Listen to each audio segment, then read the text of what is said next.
Basis selection 2024। আজকে আমি last পর্বে একজন রাসেল টি আহমেদ এবং ওয়ান টিম নিয়ে কথা বলবো। রাসেল টি আহমেদ এবং ওয়ান টিম দুটোই আলাদা আলাদা একটা ব্র্যান্ড।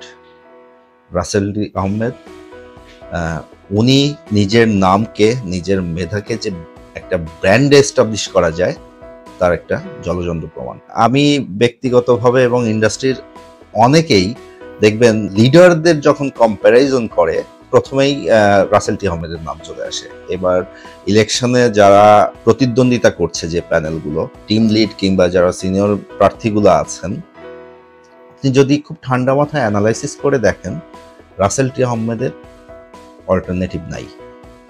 উনি স্পষ্টভাষী, ক্লিয়ারলি কথা বলেন, উনি টু দ্য পয়েন্ট কথা বলেন, স্পেসিফিক কথা বলেন, এজেন্ডা নিয়ে কথা বলেন, উনি নেগোসিয়েশন করতে জানেন, উনি জানেন কিভাবে অ্যাচিভ করতে হয়।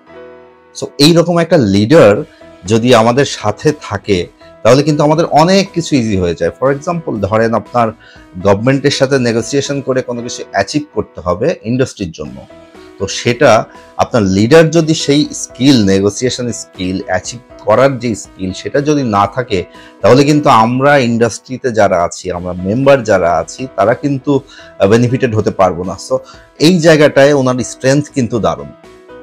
উনি দারুণ পজিটিভ মানুষ, সবসময় পজিটিভ থিঙ্কিংয়ে বিশ্বাস করে। যারা ওয়ান টিমের সাথে কাজ করছেন তাদের সব সময় সবাইকে পরামর্শ দেন, সাজেশন দেন যে think positive, everything will be fine. তো এই ধরনের লিডারদের কাছ থেকে কিন্তু আমরা যারা ছোট আছি, যারা মেম্বার কোম্পানি আছি, সবার কিন্তু অনেক কিছু শেখার আছে, অনেক কিছু শেখার আছে। উনি কারেন্ট প্রেসিডেন্ট, উনি লাস্ট 2 বছরে অনেক কিছু অ্যাচিভ করেছেন। আমার ব্যক্তিগত মতামত, একটা বোর্ডের কিন্তু 2 বছর খুব বেশি সময় না।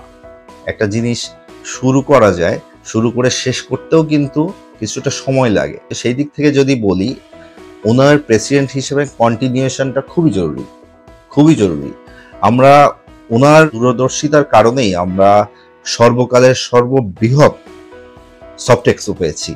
বেসিসের যে 25 বছর পূর্তি অনুষ্ঠান, অনেক বড় আঙ্গিকে, এত বড় আমরা কিন্তু কেউ এই দুঃসাহসটা দেখাইনি, বাট উনি কিন্তু এটা অ্যাচিভ করেছেন। এগুলোর মাধ্যমে কি হয়েছে? এগুলোর মাধ্যমে কিন্তু আমাদের বেসিসের যে একটা ব্র্যান্ড, আমাদের ইন্ডাস্ট্রির যে একটা ব্র্যান্ড, সেটা কিন্তু এস্টাবলিশ হয়েছে। ওয়ান টিম নিয়ে যদি আমি বলি, this is the first panel in the industry যে ওয়ান টিম একই নেমে সেকেন্ড টাইম ইলেকশন করছে। এইটাই কিন্তু লাইফ টাইম এটাই হবে। প্যানেল মেম্বার চেঞ্জ হবে, লিডার চেঞ্জ হবে, বাট ওয়ান টিমের জায়গায় ওয়ান টিম কিন্তু থাকবে সবসময়। সো এই প্ল্যাটফর্ম, এই প্যানেলটা কিন্তু নতুন লিডারদের জন্য একটা অপরচুনিটি, নতুন মেম্বারদের সামনে এগিয়ে আসার জন্য একটা অপরচুনিটি। সামনে হয়তো নতুন কোনো ক্যান্ডিডেট ইলেকশন করবে, তারপরে অন্য কোনো লিডার আসবে, অন্য ক্যান্ডিডেট আসবে, এইভাবেই কিন্তু চলতে থাকবে। তার মানে নতুন নতুন লিডার ক্রিয়েটের একটা জায়গা আমাদের ওয়ান টিম। এবার ওয়ান টিমে দেখুন যে প্রার্থীগুলো আমরা আমাদের বিবেচনা করা হয়েছে, সবাই কিন্তু ডোমেইন স্পেসিফিক এবং যার যার জায়গা থেকে দারুণভাবে স্ট্রং। আরেকটা কথা না বললেই নয়, সেটা হচ্ছে আপনার সবাই কিন্তু যার যার জায়গায় নিজস্ব বিজনেস স্টেবল, তাদের পায়ের নিচে শক্ত মাটি আছে। ইন্ডাস্ট্রিতে আসতে চাইলে, ইলেকশন করতে চাইলে, বোর্ডে আসতে চাইলে একটা বিষয় মাথায় রাখা জরুরি যে আমি ইন্ডাস্ট্রির জন্য সময় দিতে পারবো কিনা। ওয়ান টিমের যে প্যানেল মেম্বারগুলো এবার ইলেকশন করছে, সবার কিন্তু বিজনেস সাস্টেইনেবল বিজনেস, তারা ইন্ডাস্ট্রিকে সময় দিতে পারবে, সময় দিবে বলেই কিন্তু এবার ইলেকশনে প্রতিদ্বন্দ্বিতা করছেন। তো তাদের কিন্তু বেসিসকে দেওয়ার, ইন্ডাস্ট্রিকে দেওয়ার অনেক কিছু আছে।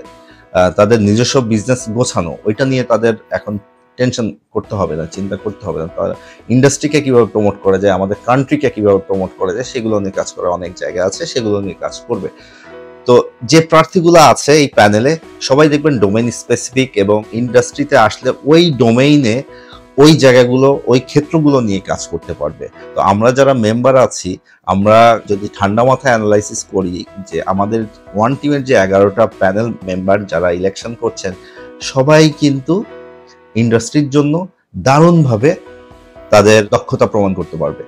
কারণ আমাদের এই ধরনের লিডারই দরকার, এই ধরনের ডোমেইন স্পেসিফিক মানুষই দরকার, যারা আমাদের পেইন বোঝে, আমাদের চাওয়াটা বোঝে, আমাদের ইন্ডাস্ট্রিকে নেক্সট লেভেলে নিয়ে যেতে হলে কি দিক নির্দেশনা নিয়ে সামনে আগানো উচিত, কি দিক নির্দেশনা মেম্বারদের দেওয়া উচিত, সেগুলো নিয়ে কাজ করতে পারবো। তো আমি ব্যক্তিগতভাবে দারুণভাবে আশাবাদী, গতবারের মতো এবারও ওয়ান টিম জয়ী হবে। আমি আপনাদের সবার তাদের পক্ষ থেকে দোয়া চাই, ভালোবাসা চাই।